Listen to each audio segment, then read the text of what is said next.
আপনিও কি শুধুমাত্র আপনার প্রিয়জনকে হোয়াটসঅ্যাপে হ্যাপি বার্থডে লিখে উইশ করেন?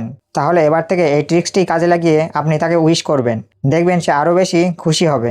তাহলে চলুন এই ট্রিক্সটি শিখে নেওয়া যাক। তার জন্য আপনি যাকে উইশ করতে যাচ্ছেন তার প্রোফাইলে গিয়ে এই আইকনটাতে ক্লিক করবেন এবং এখানে দেখতে পাচ্ছেন এআই ইমেজ, এটাতে ক্লিক করবেন এবং এখানে টাইপ করবেন happy birthday cake with card. Name লিখে তার নামটা লিখে দেবেন, দিয়ে এখানে ক্লিক করবেন। এরপরে একটু পরে দেখবেন কত সুন্দরভাবে আমাদের কিছু ইমেজ তৈরি করে দেবে। যেমনটা এখানে দেখতে পাচ্ছেন কত সুন্দর সুন্দর পিকচার তৈরি করে দিয়েছে। তো আপনার মন পছন্দের মতো এই পিকচারগুলো এখান থেকে সেন্ড করে দিতে পারবেন।